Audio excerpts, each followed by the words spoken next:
A 2 años de la desgracia ocasionada por los sismos de septiembre de 2017, las heridas aún sangran. México fue sacudido, dejando decenas de muertos y daños cuantiosos. Una tragedia que se convirtió en estandarte político ante el año electoral y sin embargo aún sigue pendiente. La corrupción fungió como epicentro. No se conocen los datos precisos sobre cuánto se donó para apoyar a las víctimas y mucho menos cuánto se invirtió. Hemos transitado de tragedia en tragedia desde 1985, pero ¿qué tanto hemos aprendido la lección? ¿Hemos sabido forjar una cultura de prevención?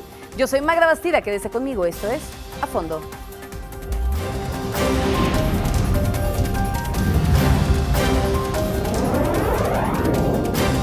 A Fondo con Magda Bastida.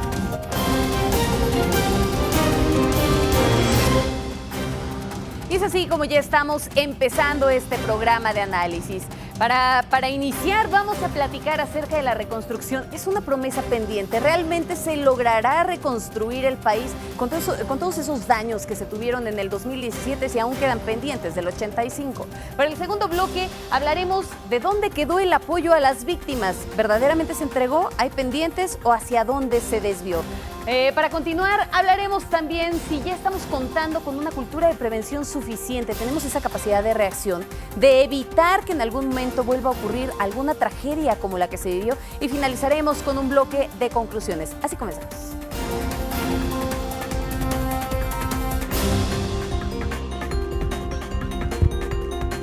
Bueno, pues ya estamos iniciando a fondo una mesa que verdaderamente nos va a llevar al recuerdo. Forzosamente tenemos que hacer esa remembranza de qué fue lo que pasó en el 2017. Pero antes, déjenme presentarles a nuestros invitados de hoy. Empiezo contigo, Israel Ballesteros Ramírez, de Damnificados del Multifamiliar Tlalpan y Damnificados Unidos de la Ciudad de México. Bienvenido, Israel, ¿cómo estás? Gracias, Vic. Pues bien, aquí recordando a 2 años, viendo lo que nunca hubiésemos pensado, que 730 días después íbamos a seguir igual, sin solución y sin poder regresar a nuestros hogares. 730 días y con la cuenta precisa. Me sigo contigo, Eduardo Alcalá, coordinador de seguimiento y evaluación en Fundar México. Bienvenido. Muchas gracias, Magda. Pues viendo qué está ocurriendo con los mecanismos de transparencia y rendición de cuentas, qué ha ocurrido con los recursos y sobre todo a 2 años de una tragedia como esta, en dónde está todo lo que se ha invertido y en dónde está la información, sobre todo, que es uno de los elementos que nos importa. Y tocas un punto central que ya desmenuzaremos. Transparencia. ¿Hubo transparencia? ¿No hubo? ¿O finalmente la hay? Vaya pensando en todas estas reflexiones. Continúo contigo, Francia Gutiérrez, también damnificada del Multifamiliar Tlalpan y de Damnificados Unidos de la Ciudad de México. Francia. Magda, buenas noches. Pues evocando el sentimiento de desolación que sentimos hace 2 años después del sismo, así estamos una gran parte de la población viendo que aparentemente entregan edificios sin poder habitarlos todavía. Cascarones solamente. Y bueno, finalizo contigo, Irene, no por ello menos importante. Irene Tello Arista, directora ejecutiva de Impunidad Cero. Bienvenida. Mil gracias, Magda. Pues aquí con el tema de las responsabilidades que se derivan después de los sismos y de dar seguimiento a cómo está haciendo la remodelación y reconstrucción en la ciudad para que no vuelva a pasar un 19S. Justamente es como vamos a empezar, Irene, y si me lo permiten, de manera general, hagamos este planteamiento y esta reflexión. Reconstrucción, ¿es acaso una promesa pendiente? Veíamos en la semana al presidente Andrés Manuel López Obrador cuando salía a hablar también con el Comisionado Nacional para la Reconstrucción, David Cervantes, y hacían una declaración que parecía fortísima. Solamente 30% de avance en esta reconstrucción a 2 años de los sismos. ¿Qué hay que decir al respecto? Irene. Pues yo creo que hay muchas cosas que decir, además de que es una cifra muy baja, tenemos que ver la calidad de este 30% y de lo que queda, ¿no? Creo que a veces lo que se nos va de vista es estas entregas de departamentos que se están haciendo, diciendo ya cumplimos con cierto proceso, sin saber si realmente todo el edificio fue remodelado y reconstruido como debiera. Una de las cosas que nos parecen fundamentales en Impunidad Cero es que los dictámenes de seguridad estructural y que hizo Protección Civil cuando aconteció el sismo sean públicos, porque en estos dictámenes podemos saber el tipo de riesgo que determinaba o que determinó la Secretaría para la Reconstrucción, justo para ver si estos riesgos altos o medios de colapso, los reforzamientos que requieren las estructuras se van a hacer bien. Si no se hacen bien, vamos a volver a ver otra tragedia cuando vuelva a temblar. Vivimos en una zona sísmica y entonces tenemos que darnos cuenta que se hagan bien esta reconstrucción para que no vuelva a pasar una tragedia. Pero no nada más es la negligencia al momento de estar llevando a cabo la reconstrucción, sino también, Francia, hablábamos antes de empezar este espacio y hacías un señalamiento bastante fuerte. Se entregan, pues sí, lugares, pero incluso todos los materiales que están metiendo son con sobrecosto. Son sobrecostos. Nosotros solo hemos podido entrar a una parte superficial porque logramos obtener unas facturas del edificio 4B del multifamiliar Tlalpan, en donde encontramos sobrecostos del 500% en cancelería, muebles de baño, carpintería, y que al momento todavía no estaban ejecutados. No entendemos por qué, si en la calle venden un WC y un lavabo de la misma calidad, modelo, en 1,500, porque a los damnificados nos los cobran en más de 10,000 pesos. Esta es la manera en la que la solidaridad del sector de la construcción se está volcando hacia la emergencia. Es por eso que encontramos al verdadero ganador de esta emergencia, a quien está sacando intereses monetarios, y es el sector de la construcción. Ustedes llevaron a cabo este ejercicio de corroboración, o sea, fueron directamente, estuvieron constatando, comparando los precios, que era lo que se estaba estipulando. ¿Cómo accedieron a esta información? A partir del comité de vigilancia de este edificio, porque ni siquiera con la administración directamente del edificio tuvimos este hallazgo, y esta fue la bandera con la que fuimos con la jefa de gobierno a exigir transparencia, y a partir de ahí se hizo el portal de transparencia, que por supuesto está en la superficie, y eso nos fue dejando, Israel nos puede compartir más de cómo está el panorama, no solo en ese edificio, sino en los 9 de rehabilitación. Es solo una prueba, ¿no? Bien, Israel. Sí, lo cierto es eso, esta emergencia, esta tragedia no ha terminado, ni siquiera podemos hablar todavía de si estamos promoviendo una nueva tragedia. Esta no se ha cerrado, y justo uno de los puntos por los que esta tragedia sigue vigente es justo por la corrupción inmobiliaria. Fue quien causó en buena medida la tragedia por realizar malas construcciones, pero además hoy en el proceso de reconstrucción han hecho un cochinero. Los edificios del multifamiliar Tlalpan son un buen ejemplo, se volvieron sumamente emblemáticos, pero también gracias a ese posicionamiento que logramos tener, pues fueron el pretexto perfecto para que el gobierno, en ese entonces de Mancera, pero hoy también consentido por el gobierno de Sheinbaum, liberaran recursos a diestra y siniestra. Lo primero que le interesó al gobierno de Mancera hacer en nuestra unidad, casi un mes después del sismo, fue llegar y designar quiénes tenían que ser representantes de la unidad. Dijeron, solo voy a hablar contigo, contigo y contigo. Y así, ellos mismos no dieron oportunidad de ellos, que se seleccionaran. ellos mismos. Nosotros de entrada decimos, ¿cómo puede haber un representante de 500 familias si todos tenemos ahí el patrimonio invertido? Todos tendríamos que tener derecho a acceder a la información y a la toma de decisiones. Por más que sea el vecino más honorable, no puede decidir por todos los demás. Y designaron 20 representantes y 4 coordinadores. Y con esos vecinos acordaron la asignación inmediata de 10 millones de pesos que nunca han justificado en qué se utilizaron. Lo que sí pudimos ver hoy en día en la página de la transparencia de la Secretaría de Obras y Servicios es que no fueron 10, fueron más de 39 millones de pesos entregados a empresas como Consulpro, Suprisa y algunas otras más para trabajos que no se realizaron. Yo soy del edificio 3B y uno de los contratos de los más altos, más de 20 millones, tiene por objeto de contrato las obras de rehabilitación del edificio 3B. Esos trabajos no se realizaron. Está documentado que no se realizó. No, exactamente. Simplemente no se ejecutaron, no conocíamos esos contratos, fueron por adjudicación directa. Bien. Fue después de nuestra lucha que en octubre del año pasado, estos contratos son de entre diciembre de 2017 y septiembre de 2018.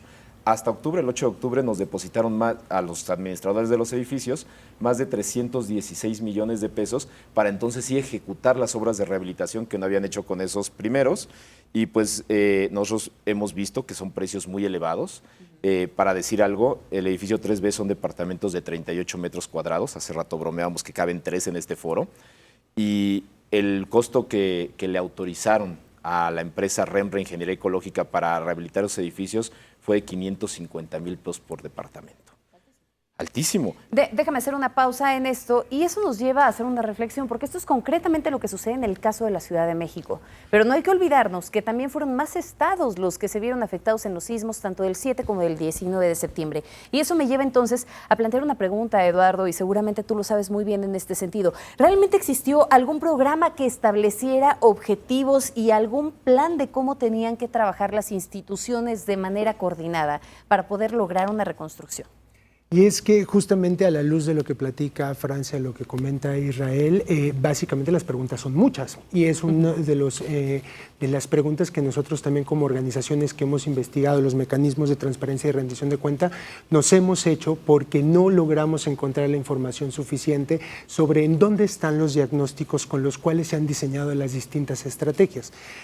Más adelante, si quieren, nos detenemos un poco más en el Plan Nacional de Reconstrucción. Lo que es cierto es que a los primeros meses de los sismos, o por lo menos durante el primer año de la reconstrucción, toda esta información fue incompleta, no se rindió cuentas, los recursos que estaban asociados a estas estrategias tampoco eran claros, y entonces lo que vemos ahora, a 24 meses, siguen siendo dudas que venimos arrastrando por una falta de coordinación para llegar a estrategias y políticas públicas. Bueno, pero es que incluso en su momento también el expresidente Enrique Peña Nieto decía que la reconstrucción iba a llevar tan solo unos cuantos meses, ¿no? Y que ya iba a quedar listo todo de la nada, que no era tan grave el problema. De acuerdo, y además no solamente eso, sino que terminó su administración diciendo que ya había un avance significativo en la reconstrucción de viviendas, cuando hace unos días nos acaban de decir que ese porcentaje no es cierto. Entonces, solamente el 30, que siempre solamente. Menos, de hecho, ¿no? De hecho, porcentaje menor al 30 en términos de vivienda. Entonces, ¿qué es lo que pasa? Que los mecanismos de transparencia y rendición de cuentas necesitan fortalecerse. Y es desde ahí para poder atender a preguntas y a interrogantes muy puntuales que tienen las y los damnificados de fenómenos de este tipo. Una reconstrucción que tal parece fue una promesa pendiente en donde incluso los partidos políticos en su momento se habían comprometido a dar una parte del dinero que ellos tienen asignado como parte de su financiamiento. Y eso entonces nos conduce a una pregunta más. ¿En dónde quedó el dinero invertido o que se pensaba invertir para la reconstrucción? Con eso volvemos.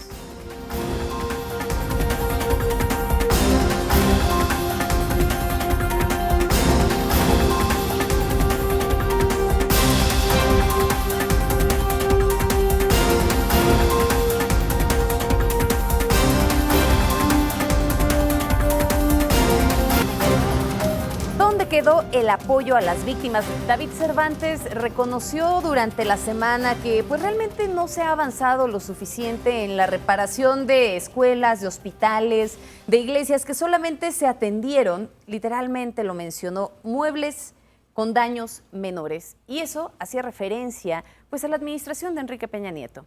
Decía que los responsables en su momento de haber llevado el dinero a las víctimas pues era Sedatu, en su momento dirigida por Rosario Robles. ¿En dónde quedó el dinero? Literal, ¿en dónde quedó la bolita? Sí, también tenemos el cuestionamiento no solo del recurso público. En los días del sismo las donaciones eran lluvia de voluntad de los países, de empresas y qué sé yo, y pues eso nos daba a los damnificados como cierta tranquilidad de que pronto se iba a reconstruir. Pasaron los días, los meses, las semanas y estamos a 2 años y no solo el recurso público no sabemos dónde se aplicó, porque el Fonden ya vimos que es un hoyo sin fondo y está en la cárcel y pronto van a estar más responsables, pero de todas maneras no hay un marco preventivo ante eso. La reconstrucción y el reforzamiento tendría que pasar también por nuestras instituciones. Del 85 nació la Protección Civil, la sociedad organizada, pero de este sismo no hemos aprendido nada. Nosotros pedíamos un tribunal de las construcciones para señalar directamente y sancionaran a los responsables de ROs, constructoras que hicieron que colapsaran los edificios y pues no parece ser una propuesta que tenga eco. Ante un sismo y ante una tragedia como la que se vivió, siempre se van a buscar culpables y siempre se van a buscar también los responsables. En el momento se vive la solidaridad y posteriormente lo que se quiere también es encontrar en dónde estuvieron las negligencias que se pudieran haber atravesado en el camino. Déjenme hacer rápidamente un pequeño paréntesis, si me lo permiten. Cuando inició este programa habíamos le habíamos hecho una invitación formal a la diputada de la Ciudad de México, Esperanza Villalobos. Sin embargo, llegó a estas instalaciones, a las instalaciones de TVC y de pronto se fue. Desconocemos cuáles son las razones por las que decidió retirarse y no estar en esta mesa de análisis. Y bueno, quería solamente ponerlo sobre la mesa a fin de que quede perfectamente bien claro que invitamos a todas las voces para poder hacer un análisis profundo del tema. Y retomo entonces, ¿en dónde quedó el dinero de apoyo para las víctimas? Antes de irnos al corte, Irene, platicábamos de que los partidos políticos también se habían sumado, ¿no? Era año electoral, pues ¿por qué no? Era un buen estandarte de campaña decir que se iba a destinar un porcentaje importante de los partidos para la reconstrucción. ¿De pronto qué pasó? Justo el INE dio a conocer un recuento de los partidos que sí habían regresado este dinero que habían prometido para reconstrucción. Vemos que falta el regreso de lo de Morena, pero sí tenemos que ver, como decía Francia, no solamente la parte de partidos políticos y la parte de presupuesto público que se destinó para reconstrucción, sino también la parte de fideicomisos privados que fueron creados para recibir donaciones para reconstrucción. Creo que ahí también es otro tema, un tema que llevan también en fundar muy importante, porque estos fideicomisos, aunque sean privados, como se dedicaron a la reconstrucción, también tienen que ser sujetos de transparencia de cómo están gastando este dinero, ¿no? Nosotros que participamos o acompañamos al Fideicomiso Fuerza México creemos que es uno de los referentes donde sí se pueden hacer ejercicios de transparencia, de que no solamente sea tenemos esto y salió esto, sino que se demuestren los contratos de las obras que se determinaron, por qué se determinó ese contrato de esa empresa, cómo se está gastando el dinero, cuánto dinero falta, cuánto dinero se usa para la administración del fideicomiso. Sí creo que son elementos indispensables que todo proceso de transparencia para los efectos de la reconstrucción tiene que contar, y que aún nos falta saber eso del dinero público que se ha destinado, ¿no? Como dices, no solamente la Ciudad de México, son muchos estados. Supimos de financiamiento que se dio directamente a las personas damnificadas por tarjetas, que luego lo que pasaba es que le soltaban el dinero, las personas no sabían exactamente en qué gastarlo, gastaban el dinero para otra cosa y se quedaban sin el apoyo que les había dado el gobierno. Duplicadas, ¿no? Con nombres duplicados, en donde finalmente ni siquiera les llegaba el apoyo en muchos de los casos. O censos incompletos en los que muchas personas que también fueron damnificadas no recibieron este apoyo directo del gobierno porque no fueron incluidas en los censos.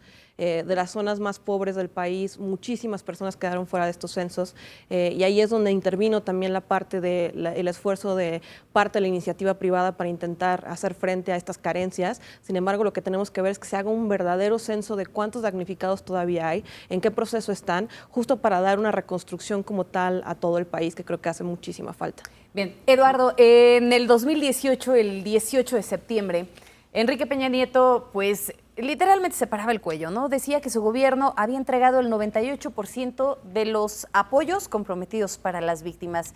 Y hace un momento, antes de irnos al corte, decías, pues es que eso no pasó. Entonces pregunto, ¿qué pasó, no? ¿Qué fue lo que sucedió? ¿Dónde quedó ese apoyo? Y es que en realidad también fue un tema de comunicación política, porque tú dices, le hemos dado apoyos a y los damnificados, o hay algún ejercicio en reconstrucción en sus viviendas. Lo que es cierto es que ¿cómo le transmites tranquilidad a personas que perdieron sus hogares, a personas que están sin escuelas, sin hospitales, con cifras absolutas o con proporciones? ¿Cómo puedes traducir eso desde un enfoque de derechos humanos, desde un enfoque de mayores explicaciones, a dar mayor información sobre estos recursos? Entonces, a lo largo de estos últimos 24 meses ha habido muchísimos datos que se han publicado en distintas plataformas.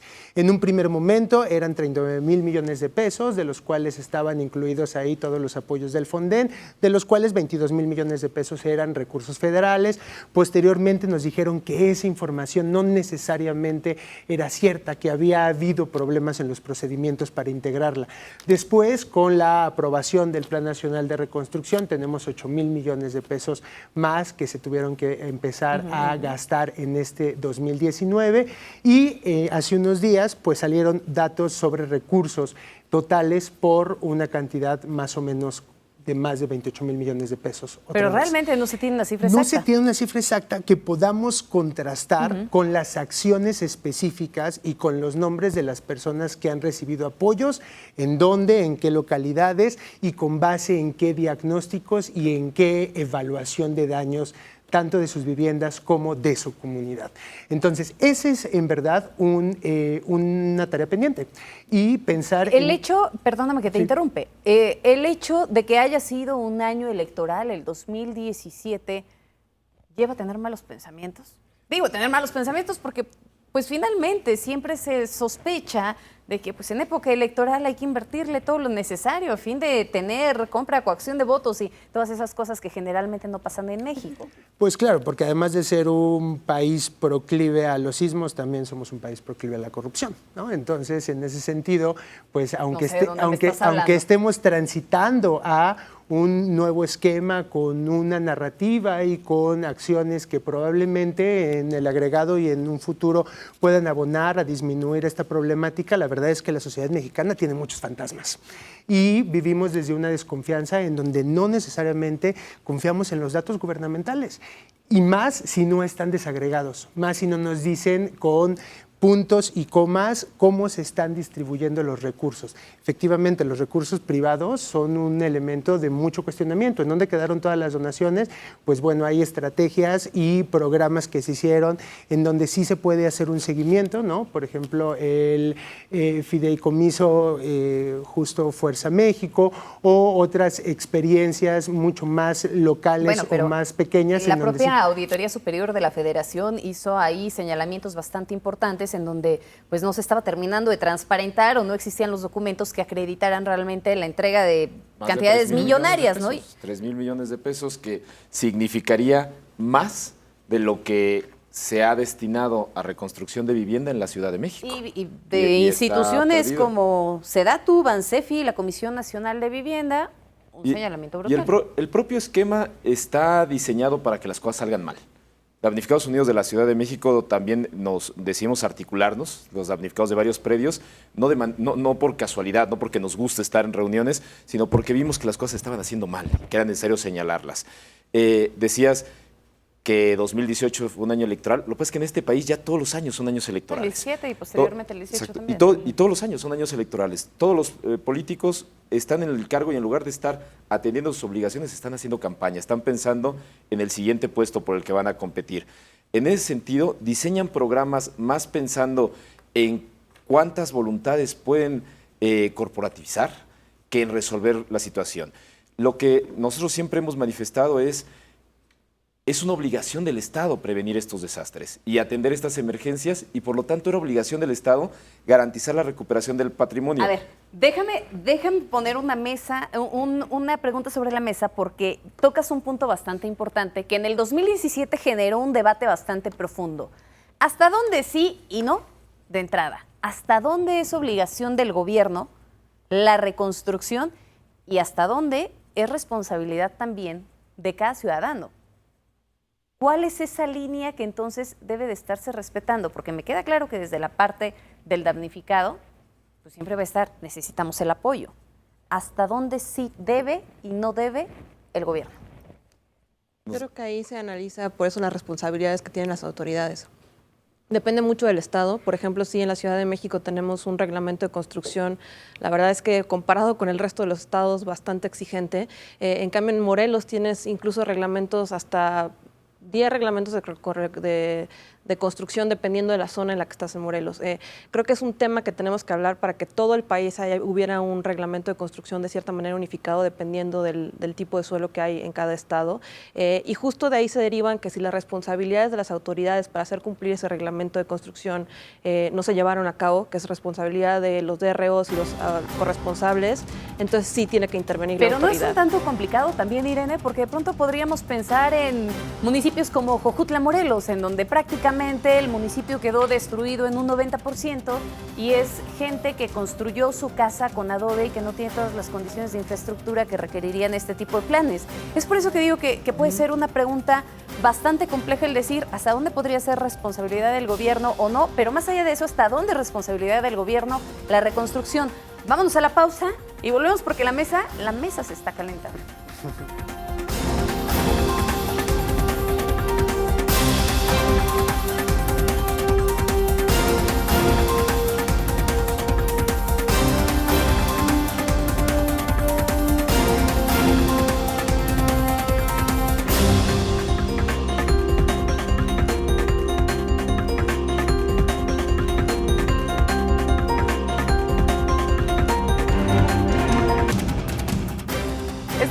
retomando todavía esta pregunta que hacemos antes de irnos al corte. ¿Hasta dónde es obligación realmente del gobierno y hasta dónde no es obligación del gobierno el poder llevar a cabo una reconstrucción? Mencionábamos durante el corte que bueno, pues es que de pronto probablemente lo que quiere el gobierno es mostrar que ayudó a muchas personas solamente con 4,000 pesos, entregando 4,000 pesos. Pero entonces, ¿es obligación del gobierno terminar de construirles la vivienda? Dando recursos insuficientes, pero que les permiten dar estos datos. Atendimos 30,000 damnificados, sí, pero los atendiste con cantidades de dinero que no sirven para nada. Pero ¿y le alcanzaría también al gobierno entonces sí para le alcanza, poder reconstruir la sí casa le alcanza. a cada una de las personas que se vieron Nosotros afectadas? dijimos que con el 5% del presupuesto de egresos de la Ciudad de México alcanzaría para reconstruir todas las viviendas dañadas de la Ciudad de México. 5% del presupuesto de un ejercicio fiscal. Ya se han tardado 2 y acaba de declarar Carbeto que va a tardar otros 2. Es decir, que asignando el 1.2% de presupuesto de egresos hubiese alcanzado. El problema es que, para lo que no alcanza, el barril sin fondo, es la voracidad inmobiliaria. Es autorizarle esos precios millonarios a las constructoras. Dicen, es que a los damnificados les hemos dado mucho. No, se lo has dado a las constructoras a través de contratos completamente oscuros. Por eso no alcanza el dinero. Y la responsabilidad del Estado, por supuesto que es totalmente. El fundamento del Estado no es otro más que garantizar la conservación de la propiedad de su población. Hemos puesto varios ejemplos. Nadie nos cuestionamos. Si después de trabajar una quincena me asaltan, me roban la quincena, nadie cuestiona que yo exija al Estado la recuperación de ese recurso, que exija que dónde están las instituciones, dónde está la policía, por qué no me lo cuidan. Si cuidamos así, si decidimos que el Estado es responsable de proteger el patrimonio de una quincena de trabajo, ¿por qué no lo va a hacer de 30 años de trabajo o de generaciones de trabajo? Entonces, tú lo que me estás queriendo decir es, si es obligación el que el gobierno Claro, si hay termine viviendas precarias en Jojutla, en Tláhuac, en Iztapalapa, si hay viviendas precarias, pues entonces no está dejando el Estado de cumplir con una responsabilidad de ver que su población no viva en viviendas precarias. Eduardo, ¿qué opinas? Y un enfoque también más amplio, es responsabilidad del Estado en tanto asegure mecanismos de prevención que no permitan que este tipo de fenómenos tengan los efectos que tuvieron los sismos de 2017. De no tener un tema de corrupción inmobiliaria, de tener un reglamento perfectamente bien alineado. Ordenamiento territorial, ¿no? Una mayor coordinación, una protección civil mucho más progresiva, una gestión integral de riesgos. Entonces, en ese sentido, cuando el Estado no está asegurando mecanismos de prevención y acciones concretas que impidan que los efectos sigan siendo devastadores para las y los pobladores de este país, efectivamente sí es una responsabilidad desde un enfoque de derechos humanos. Entonces, mientras haya atender sus necesidades. Mientras haya corrupción y mientras estén dentro de estas irregularidades, sí es responsabilidad del gobierno. Y sí. Y tan alcanza que en la Ciudad de México el esquema que promueven es la redensificación. Le inyectan el recurso de reconstrucción a un edificio colapsado o no, te lo pueden demoler y le inyectan el 135% de los recursos para tener un regreso de ese dinero. Entonces, están considerando que cada uno de los edificios dañados pudiera ser redensificado y entra el recurso público para un fin privado que es la compraventa y no sabemos a dónde va a regresar ese dinero. Hablas de compraventa y ustedes hicieron un estudio bastante profundo, Irene, acerca pues de venta de propiedades que de pronto no podrían haber vendido porque eran propiedades afectadas por el sismo y las encontraron prácticamente en remates bancarios. Definitivamente, analizamos cómo está el censo de inmuebles que retuvieron daños en el sismo. Este censo califica los inmuebles con alto riesgo de colapso, riesgo medio, y dependiendo del riesgo medio, el tipo de reforzamiento que requiere. A la par de este censo van dictámenes que determinan el daño estructural que recibieron las viviendas. Estos dictámenes ya no son públicos, sin embargo, lo que nosotros hicimos fue cruzar algunos de estos inmuebles que tenían riesgo alto y medio con algunas páginas de venta de bienes raíces y encontramos que algunos de los inmuebles que tenían tanto riesgo alto como riesgo medio se estaban vendiendo. La cosa también es muy complejo porque no solamente es que se vendiera todo el edificio como para demolerse, sino que se estaba vendiendo un departamento. Si la persona llegara a comprar de que eso, de mañana se caiga, ¿no? y meterse en un problema con los condóminos, ¿no? Que el problema con estas estructuraciones es que los condóminos tienen que llegar a un acuerdo, como decía antes. O sea, no es una cosa de que uno sea el representante de todos los condóminos, sino que en su conjunto se pongan de acuerdo con qué se va a hacer con ese edificio. Si se va a hacer, si se tiene que demoler, se tiene que demoler, si se puede reforzar la estructura, que se refuerce como tiene que hacerse, o si se va a dar este proceso de redensificación. Entonces, sí, nosotros lo que vimos es que unos sí están violando la ley porque recibieron dinero dinero público y según la ley de reconstrucción no se pueden vender estos edificios que recibieron dinero para rehabilitación por al menos 5 años. Y dos, y es un poco hablar de qué seguimiento se va a dar para que todas las remodelaciones que tienen que tener estos edificios que sufrieron daños realmente se hagan conforme a la ley. Irene, ¿y verdaderamente qué efecto tiene todo esto? Porque ya se está haciendo el señalamiento, ya se está encontrando que hay una irregularidad y una falta que a mi parecer es gravísimo, porque si el día de mañana, y tocamos madera, vuelve a ocurrir una situación como la que se presentó hace 2 años, pues de pronto es un edificio que se puede venir abajo y que puede generar una tragedia mayor, ¿no? Pero independientemente de todo eso, pues, ¿qué va a pasar después? O sea, ¿qué forma hay de verdaderamente obligar al gobierno en este sentido a que ejerza más control sobre este tipo de irregularidades que se están presentando o que haya una mayor vigilancia? Creo que tenemos que regresar al tema de los DROs y los corresponsables de estructura. Lo que nos dimos cuenta en el sismo del 19S es que algunos actúan con una total irregularidad, siendo DRO, víctimas. Responsable de obra. El director responsable de obra son auxiliares que crea el gobierno justo para hacer valer que el reglamento de construcción está siendo respetado. Sin embargo, lo que nosotros vemos es que puedes tener DROs que te firman que un edificio está bien recibiendo una mordida, o que son responsables de una cantidad de edificios tal que realmente no pueden dar seguimiento a la verdadera construcción o remodelación de los mismos.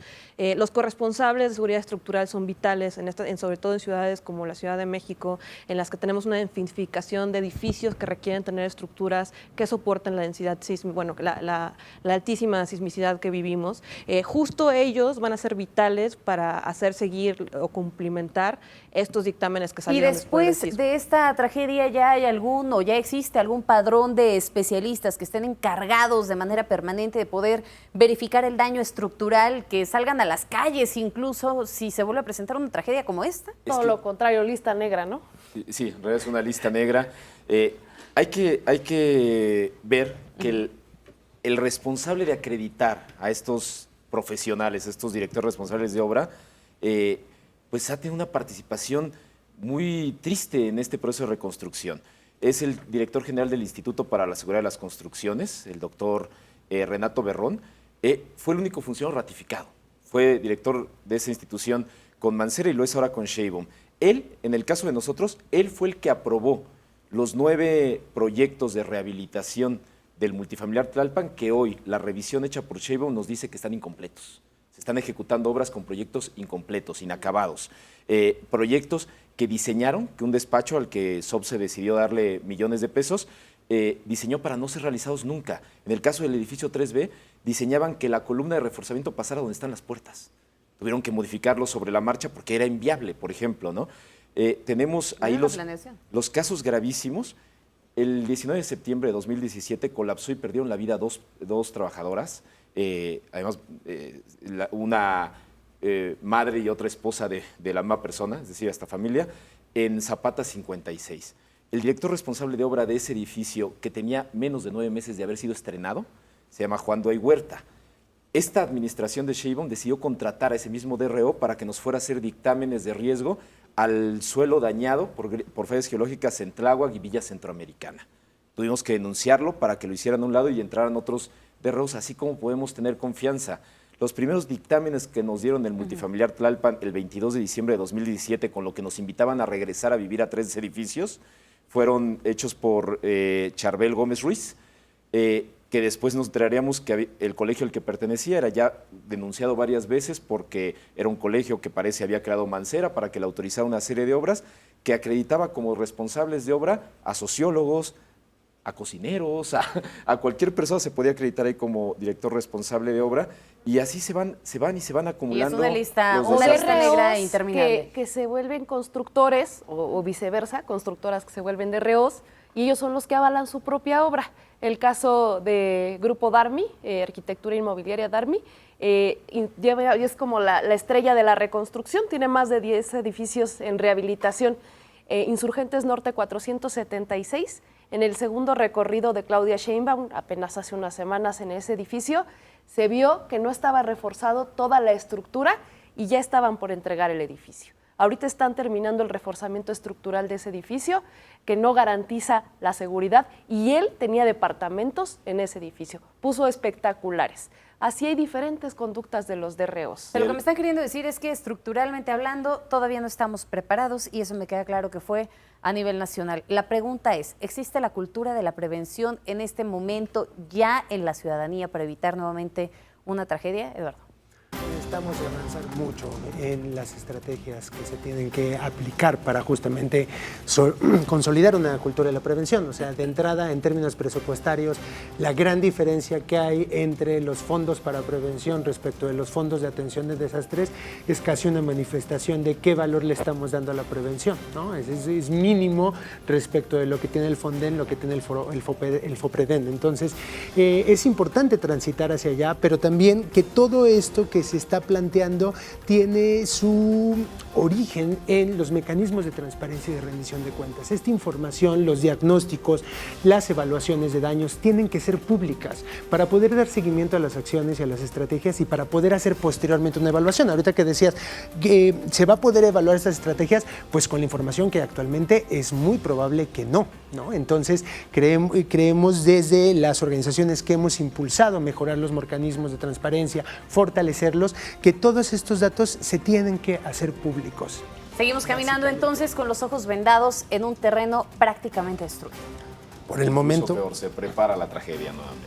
No empieces con ese tipo de cosas. Vámonos a la pausa y vamos a regresar con el bloque de conclusiones. Porque ¿qué es lo que va a pasar después? ¿Estamos preparados? ¿No estamos preparados? ¿Realmente va a haber una reconstrucción? Con eso volvemos.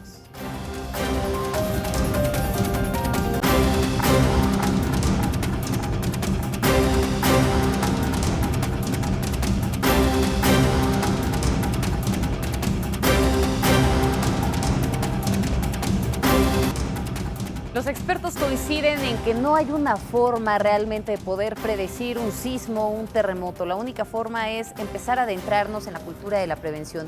Y de acuerdo con la Secretaría de Gobernación, en los últimos 200 años en México se han registrado 75 sismos relevantes por los daños y las pérdidas que han dejado a su paso. Sin embargo, ¿hacia dónde vamos? ¿Hacia dónde estamos caminando en este largo transcurso de la reconstrucción? Que tal parece todavía se vislumbra bastante amplio, ¿no? Decía el presidente Andrés Manuel López Obrador que para el 2020 ya habría un avance significativo y eso es como si de pronto estuviéramos viviendo un déjà vu de promesas y de tiempos. ¿Vale la pena poner un tiempo a esta reconstrucción? ¿Qué va a pasar después? Empiezo contigo, Eduardo. Necesitamos información que les sea de utilidad a las personas que han sido afectadas, que no sean necesariamente datos como se están presentando actualmente, que sea información que les permita participar de manera sustantiva y dar seguimiento, y una Contraloría Ciudadana que tenga efectos sustantivos sobre la toma de decisiones de las distintas estrategias y acciones.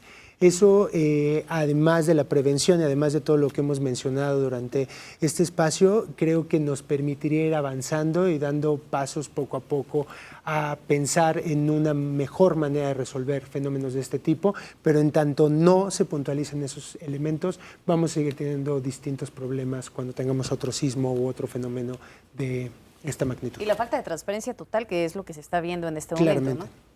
Totalmente. Las bases de datos mejor integradas, con información que efectivamente permita dar seguimiento al uso de los recursos públicos, que de manera proactiva las organizaciones privadas también den a conocer los datos, dado que son de interés público, y que se conozcan los recursos que están siendo invertidos para darle mayor tranquilidad a las y los damnificados de este tipo de fenómenos. ¿Se puede llegar a ese camino o es solamente una utopía, Eduardo?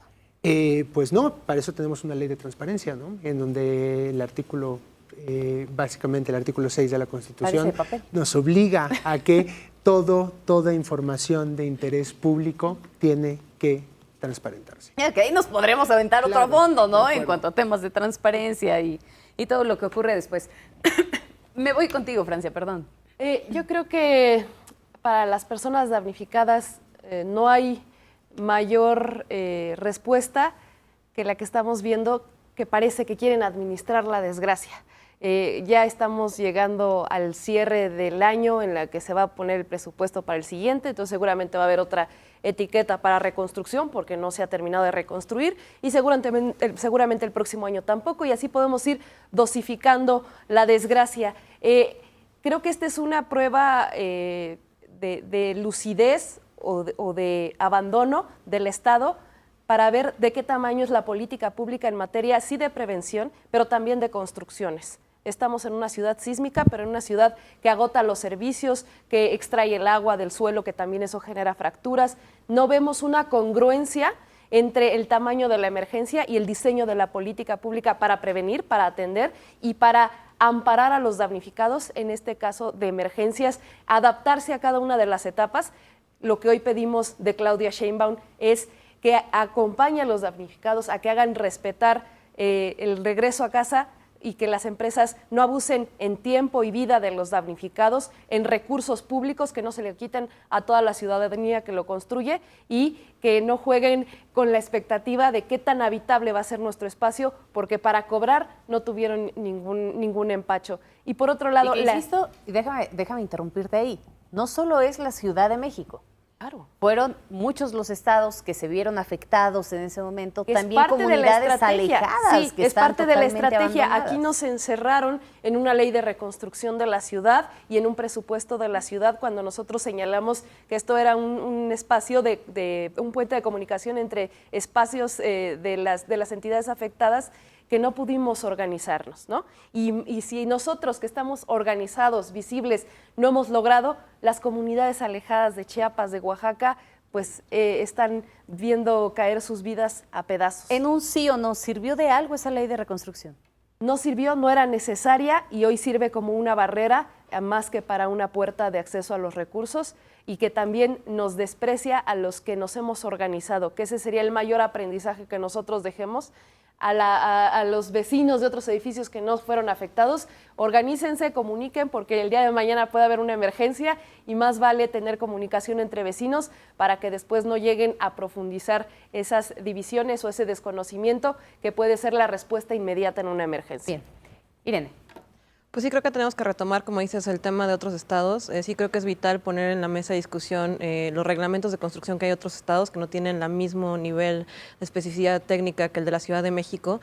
Y pues sí, para el tema de la Ciudad de México sí creo que hay que volver a poner sobre la mesa que necesitamos que sean públicos los dictámenes de seguridad estructural y de protección civil que hicieron en 19S, revisar el tema de DROs y corresponsables de la seguridad estructural. Creo que las manifestaciones de construcción en la ciudad deberían de ser públicas porque ahí hay información vital para saber el tipo de obra que se está haciendo, las remodelaciones que se hacen a la misma. Lo del colegio Repsamen fue identificado por vecinos antes de que pasara diciendo que se estaba construyendo un piso de forma ilegal y sí creo que la mejor manera de honrar a las personas que fallecieron en el sismo del 19S es evitar que otra tragedia como estas que pueden ser prevenidas ocurra. Y la única manera de hacer eso es que la reconstrucción y remodelación de los edificios que se haga conforme a la ley y se haga de forma adecuada. Evitar tragedias con el respeto a la ley y con su aplicación irrestricta. Definitivamente. Me voy contigo, Israel. Sí, pues mira, voy a ser muy claro. Claudia Sheinbaum no tiene ningún interés en que haya transparencia en el proceso para la reconstrucción. Hemos demandado durante meses que se dé este proceso y no solamente no ha habido ningún caso. Hoy se cumplen 3 meses desde el 19 de junio en que inició las auditorías y se comprometió a tener los resultados en 15 días. 3 meses después no da resultados. Preliminarmente dijo que no lo justificaban las empresas más de 124 millones de pesos y hoy no sabemos qué pasó con ese dinero. Pero en lugar de avanzar, en realidad hoy los edificios 1C, 3B, 4B, el multifamiliar Tlalpan, Insurgentes Norte 476, Ámsterdam 27, Atlisco 124, entre otros, estamos siendo claramente castigados por el gobierno de la ciudad por haber demandado la transparencia. Nuestras obras están casi paradas, casi detenidas por haber demandado la transparencia. Por lo cual, Damnificados Unidos de la Ciudad de México dejamos en manos de los expertos ese trabajo de transparencia. A nosotros nos preocupa la corrupción, pero más nos preocupa regresar a casa.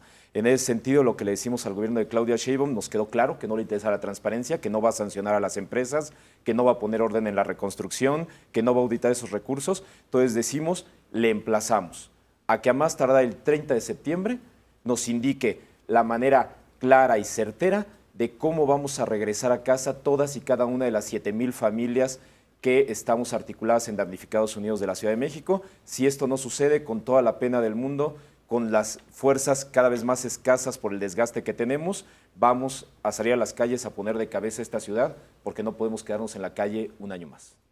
Entonces, si me permiten, podemos concluir de la siguiente manera y tomando fragmentos de lo que cada uno menciona. Es necesario y urgente poner en discusión los reglamentos de construcción, no nada más de la Ciudad de México, sino de otros estados. ¿Qué tan concretos son? Porque finalmente la ley se tiene que aplicar cabalmente para todos, se tiene que hacer cumplir. Hay que evitar la tragedia con respeto a esta ley.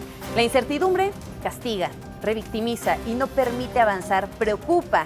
La corrupción a los damnificados, pero más les preocupa poder volver a casa. Debe de haber congruencia entre la emergencia y la política pública, porque para los damnificados no hay peor respuesta que la administración de la desgracia. Es así como concluimos este espacio. Muchísimas gracias por habernos acompañado, pero sobre todo, gracias a usted, como siempre, por el favor de su presencia. Yo soy Magda Bastida, esto fue A Fondo.